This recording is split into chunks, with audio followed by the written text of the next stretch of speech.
Dr. Carter, thanks for joining us here on Bloomberg. Good to be with you. Let me start first of all with the big picture here. What is the new reality for the Pentagon in terms of the budget that's going to be coming down the road, and what does it mean for defense contractors? The new reality, as Secretary Gates has emphasized, is that we're not going to have a defense budget that's going down, but we're not going to have a defense budget that's going up like it did in the early years after 9/11. So we need to manage with the resources that the country can afford and that the taxpayer will give us. And therefore, the Secretary has directed his management team, and is directing them today, to take unneeded overhead within the defense budget and reallocate that to needed warfighting capability so that we can continue to give the warfighter what he needs within the budget we're going to have. And the message to the contractors who provide those goods and services to you right now is the boom times are over? I'd say two things to the business community, which is an indispensable part of national security for us. The first is that the budget is not going down. The budget is growing slowly, but growing. So stability is the watchword here. And secondly, we believe that a stable and smooth transition to the era we're entering is good for industry and good for government. That the financial and technological viability of the industry is important to the department, and we can preserve that in this new era if we manage carefully to the amount of money we're going to have. What is your message then to taxpayers? Given this new push, should taxpayers out there conclude they haven't been getting their money's worth to date?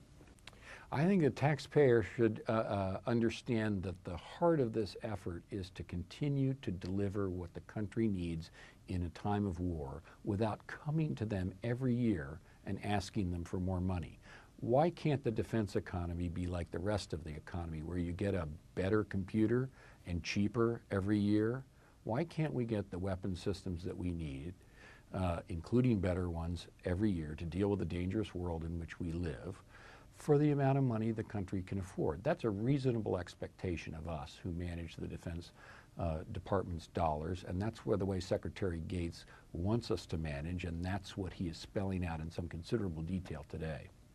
And as you asked that question today, what is the answer you've come up with? How did things get out of whack, if you will? Well, for one thing, we're coming off of an era of very rapid year-on-year budget growth.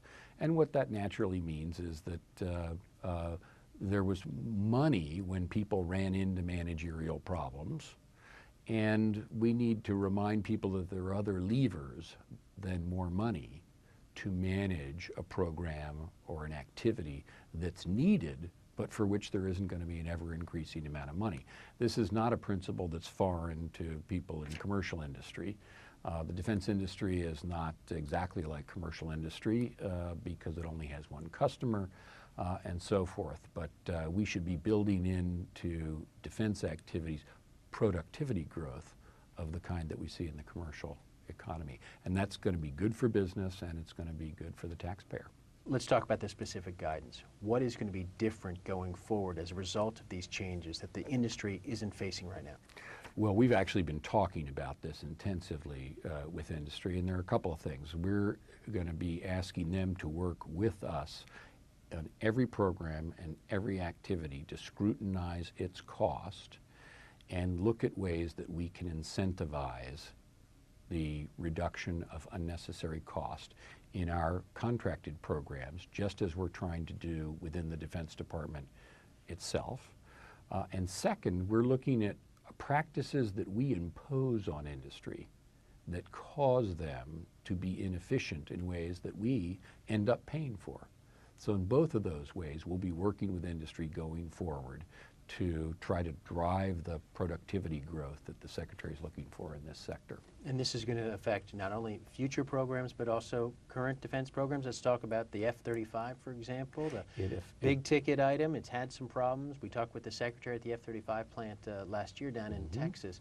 How would these new guidelines affect that program? The Joint Strike Fighter is a perfect example of one of the things that we're talking about. That is an ongoing program that's just entering production now, and its forecast cost, it has increased. That's the reason that Secretary of Defense Gates restructured the program late last year, changed its program management. And so we're working with the people who build the Joint Strike Fighter program to scrutinize every element of cost and try to reduce that, give them and their subcontractors the appropriate incentives to drive down those costs. And that process is ongoing with JSF and will continue. Also with the F-18, where we are just about to, we hope, arrive at a more efficient way of contracting for that aircraft that'll save hundreds of millions of dollars. Those are ongoing programs. For our new programs, the new missile submarine, new long-range strike aircraft, the Army's new ground combat vehicle, the presidential helicopter, this guidance contains direction that will have us start those programs with affordability, cost control as a requirement, not a process where you decide what you want and then figure out what it'll cost. We need to start with what we can afford and to try to design something that meets our military capability needs within the budget that we have. Living within the budget that we have, which is what the country can afford to spend and needs to spend given the dangerous world we live in. That's the basic theme of Secretary Gates' efficiency initiative. You and I were talking earlier, this new submarine, for example, as you look at these new guidelines, talk to us specifically. This is a program you've already seen some reduction in cost based on your own look at how this thing's going to play out. Here's a submarine program that's going to be enormous, very important. It's a critical part of our nuclear deterrent. The total program over the future years, more than $100 billion in total. And by proceeding in this careful way of asking ourselves, what do we need every single element of the design? Is there any place where without compromising critical military capability we can reduce cost? We've also, in the Navy, managed already to reduce the forecast cost of that submarine by 16%, have a goal of 27%. That in a program that will ultimately cost over $100 billion. So you can see that these are very large activities, and you can easily see how significant savings can be had by better discipline. You can imagine there are probably a lot of folks in the defense industry nervous about all this and wondering if the bottom line here is going to affect their bottom line, their profitability. Do you think that's a real risk? It's really not. The point of people who are concerned about profit in industry have it not only wrong, they have it exactly backwards. The objective here is to reduce unnecessary cost. We're prepared to give incentives in terms of profit for cost reduction. What we want to do is drive the price down. So it's exactly like it is in the commercial economy. We want successful defense companies to be ones that offer us an excellent product at reasonable cost. So the whole idea is to create incentives for greater productivity and manage in a way that we get what the rest of the economy has, which is productivity growth. The other thing that's important for industry and investors in the defense industry to understand is that the defense budget is not going down. This is still a very substantial investment in defense. We need that because the country's at war and the world is dangerous. So this is not like the 1990s when the budget went down, but neither is it like the period in the years right after 9/11 when the budget was going up every year. So we're in a different kind of situation. We need to manage to that kind of different situation, make the transition smoothly so there's not uncertainty, there's not turbulence, and these are all the things that will continue to make the defense industry attractive as an investment. There's some people out there going to look at this and say, you're not being ambitious enough. Maybe we should be cutting defense, given the deficit situation. Some in Congress have certainly raised that idea already. Your reaction to that, is this ambitious enough? Well, we have looked at that very, very carefully, and the Secretary and the President have both stated that the whereas the defense budget is only going to be increasing in real terms in a very small amount over coming years, that they believe that we can continue to provide to our warfighters what they need within that level of expenditure, but that will require us to be more efficient in the department. That's what Secretary Gates is telling us we need to do, and the guidance he's issuing is a very specific, very concrete roadmap for how to do that.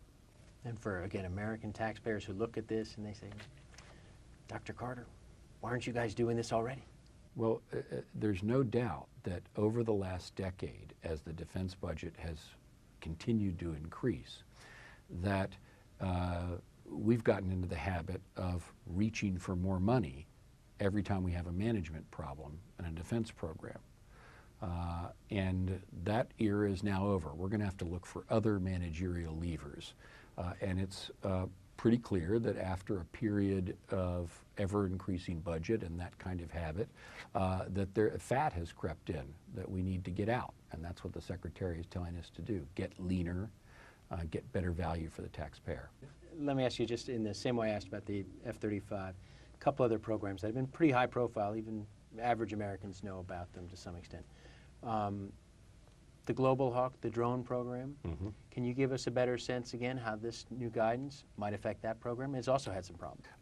The Global Hawk program, like the Joint Strike Fighter program, was showing cost increases that are unacceptable. And the way we go after that is to look at every element of what we're paying for in that program and ask, how can we manage to a better result? How can we get that cost down? Why has it been increasing year upon year? And aggressively manage, and we're doing that absolutely doing that in the case of Global Hawk with some good effect. We're doing that in the case of the Joint Strike Fighter program with good effect. We do that in partnership with the performers of the work, and we jointly look at the activity and say, how can we do this leaner, more productively? And also the tanker contract. This is one that's been very high profile, been in the news for years. How, again, could that program be shaped differently as a result of this? Well, one thing that's different in the tanker solicitation this time than in the previous failed attempts to buy the tanker is contract structure, where we have asked the bidders to give us a fixed price right from the very beginning, and a contract structure in which they are incentivized to reduce the cost.